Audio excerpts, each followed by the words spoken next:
All right. Hi, everyone. My name is Kevin. I'll be your TA this semester for CIS 190. This will be an entirely remote lab, which means I'll be using Zoom to meet with each lab section once a week.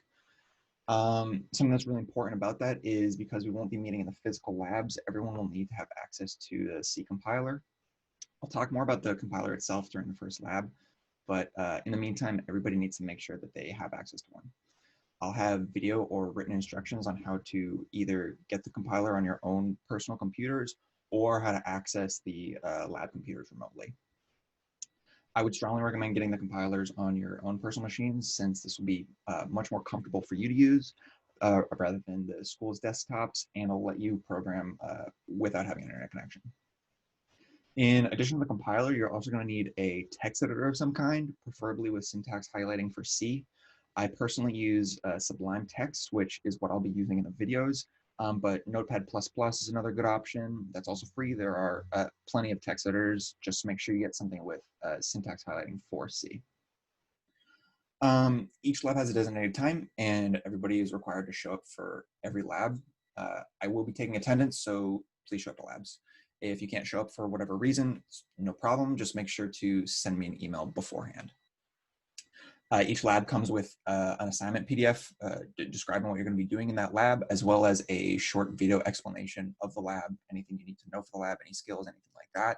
So if you miss that first part of the lab, no problem. Just watch the videos or something like that. Labs are to be submitted within 1 week of the assigned date. So if lab 1 is assigned to you in the first week, it'll be due during the following week's lab. If you're in Tuesday's lab, it'll be due next Tuesday. If you're in Thursday's, next Thursday. After that, points are going to start being taken off. In order to actually submit a lab, you also need to first have it checked off, which basically entails showing it to me, showing me that the program works, and then you can submit it. I'm going to have a separate section in the Zoom call.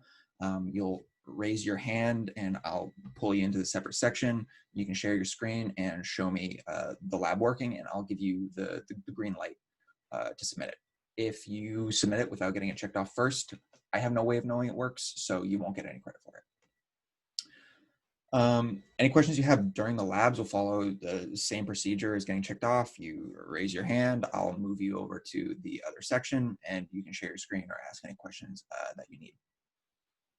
If you feel you need more help outside of your lab section, I'll have office hours posted at some point, which is going to take the form of just a open Zoom meeting that anyone can join and ask whatever questions they need.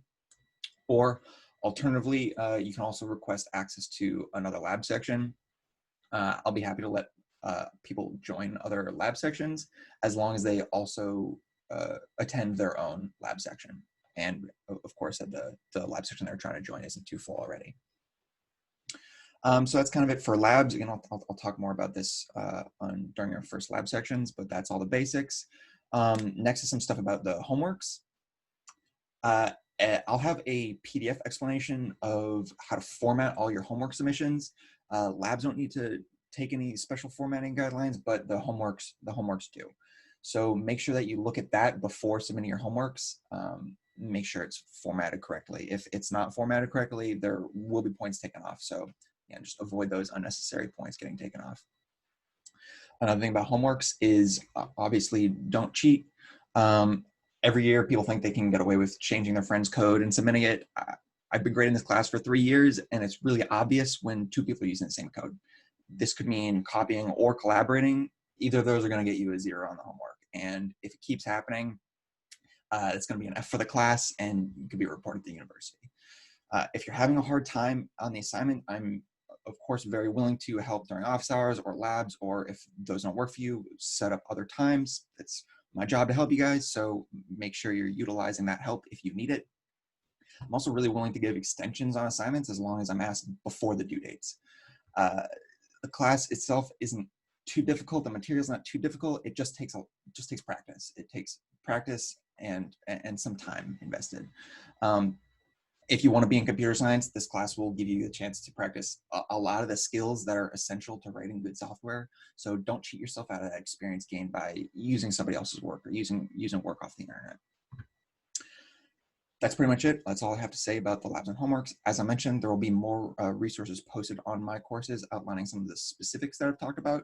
So that's it. I'm looking forward to being a TA this semester. I hope everybody's looking forward to the class. Thanks.